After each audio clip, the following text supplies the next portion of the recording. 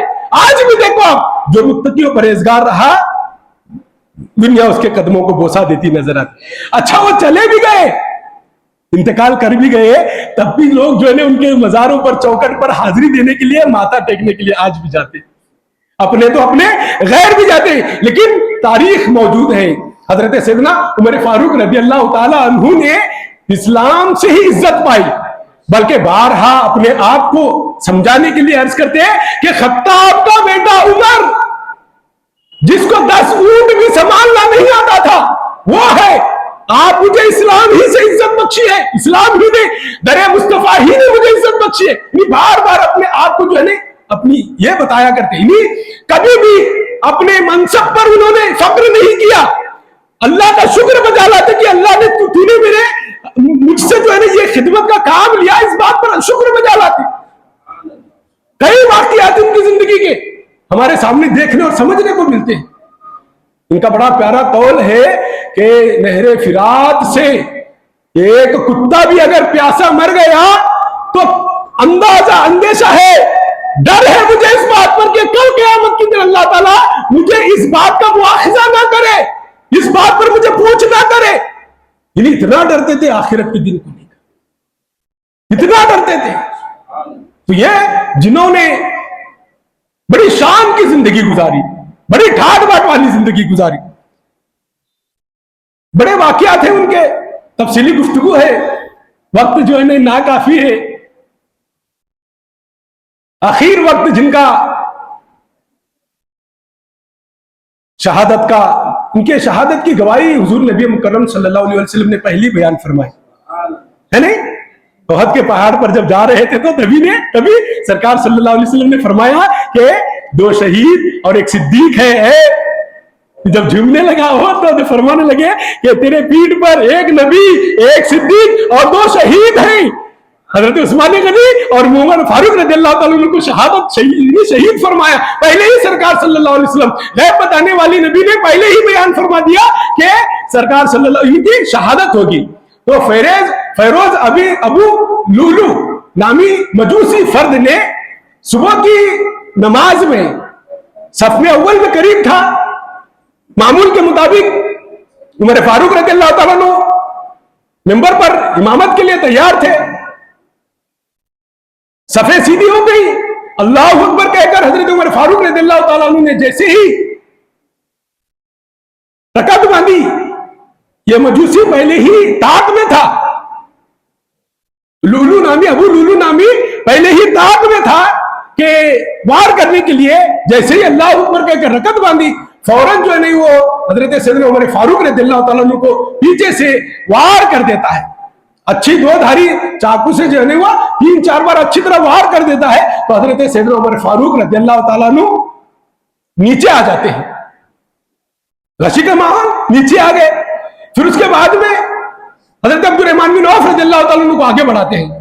نماز کا ماحول، نماز کا معاملہ تھا، عبادت کے معاملے اتنے پینکچول کہ یہاں اپنے جان کے معاملے آ گئے، لیکن نماز فجر کو جو ہے ضائع ہونے نہیں دیا، بلکہ نیچے بیٹھے رہے۔ حضرت عبد الرحمن بن عوف رضی اللہ تعالیٰ عنہ کو امامت کے منصب پر فائز کیا، پھر نماز ہو گئی، پھر اس کے بعد میں اسے پکڑا گیا، وہ دوسروں کو بھی جو ہے وہ زخمی کیا، پھر پکڑا گیا، دریافت فرمائے کہ کون ہے وہ بدبخت جس نے مجھے حملہ کیا، تو دریافت ہونے پر جو ہے پتا کیا گیا کہ یہ مجوسی ہے۔ اللہ کا شکر ادا کیا کہ کوئی مسلمان مجھے شہید نہیں کیا، تاکہ وہ بھی جو ہے وہ اصل جہنم ہوتا۔ تو پھر اس کے بعد میں جب گھر لے گئے، حضرت عبداللہ بن عمر رضی اللہ تعالیٰ عنہ کو، اپنے بڑے بیٹے کو عمر فاروق قریب بلاتے ہیں، عرض کرتے ہیں، اے عبداللہ، ماں عائشہ صدیقہ رضی اللہ تعالیٰ عنہا کے گھر جانا اور ان سے عرض کرنا کہ عمر سرکار صلی اللہ علیہ وسلم کے قدموں میں